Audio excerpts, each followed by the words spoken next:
Alright, hello guys, and welcome. This is actually game 2 of, I believe the either second or third match between TQ and VT Gaming, because right now we are running a couple games at the same time, so a few of these replays will actually be casted as replays and not live. But right now we do have iDominate for Team TQ. It's a random player spawning as Protoss on the right of Metalopolis, and this was a loser's choice map, so iDominate did lose to TorcH, the same TorcH from the GSL. Which is incredibly exciting for me to cast because he's probably the best player that I will ever get to cast, and this is an incredibly fun thing for me. He is a Terran player, and like I was talking about the GSL in like the last VOD, but it's really cool to be able to see one of the best in the world. Like, I mean it's just so much fun. He did a really strong like Thor push against Zerg on the last game. It was very impressive. Like, it wasn't that many SCVs, but it did so much damage, and it really makes me appreciate 250mm Shrike cannons, the way that he used it.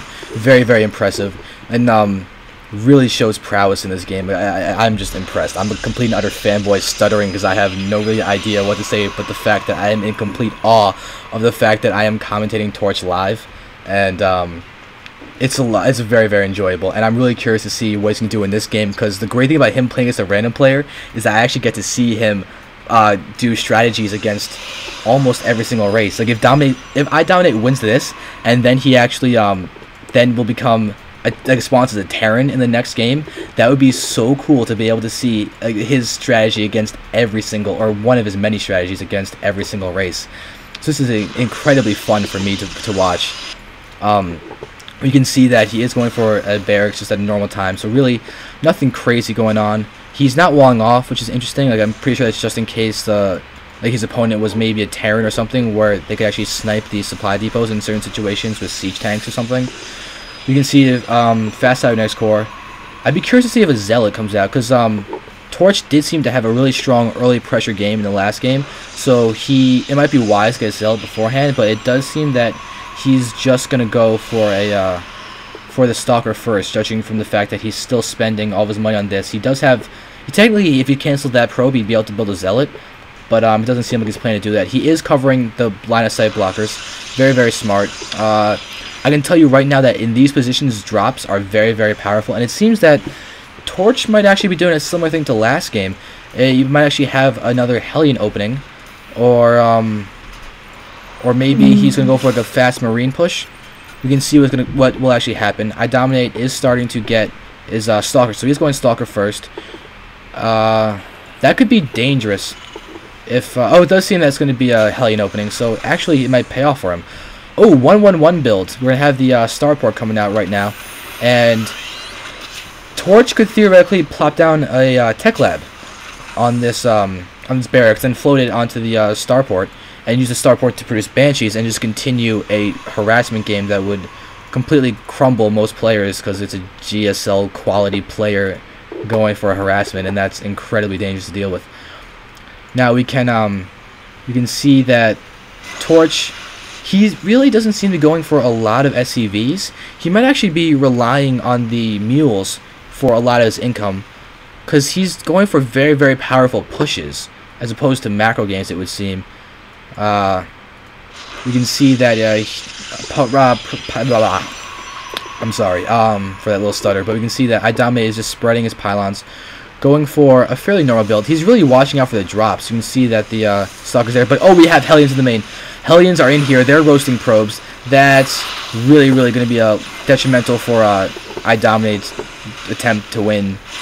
But we can see that, oh god, the sentry's taken out, but all of the probes are just lined up right there. Oh god, if these Hellions can get one more shot, but they can't fit through the hole that probes can. They're running away though. The Hellions are coming in.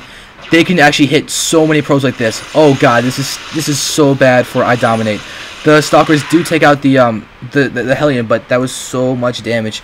Let's look at the unit count for a second. We can see there are only 21 probes left, and in terms of the food count, he's now down almost 10 food. If you check out the income, you can see that it's now even in terms of harvesters, and TorcH does have the mule, which is going to help him a lot. It will help him a lot in getting minerals, and also there's more Hellions doing more damage. Oh, this is terrible damage for iDominate to have to deal with. Hellions are doing so much. You can see that the worker count has dropped down significantly.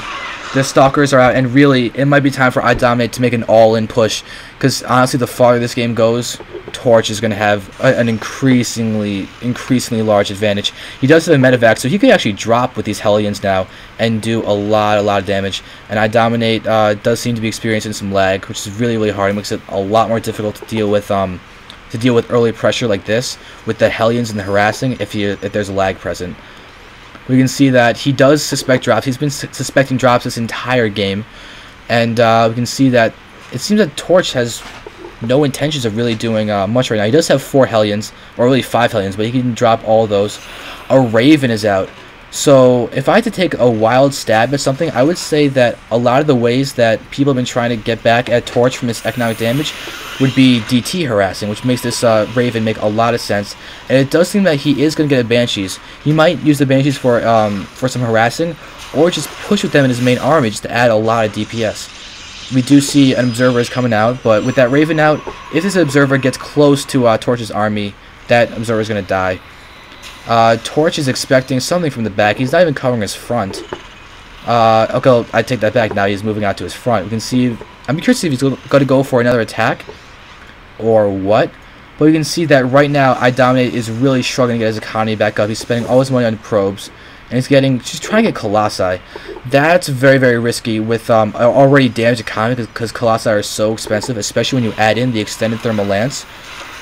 So we're going to try and see how he's going to deal with this. The Banshee is out. It does seem that TorcH is just going to use it with his normal army, and this is really not looking good for iDominate.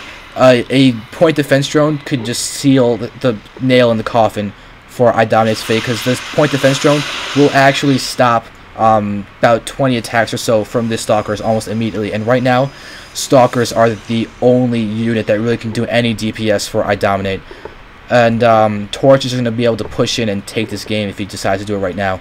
We can see another gateway is coming on, and there's really iDominate is struggling to really stay in this game. Look at the food count for a second. We can see that TorcH is 20 food ahead, and I'm actually impressed that it's that little. But here we go. We have all these guys attacking the front using the vision, and there's the point defense drone.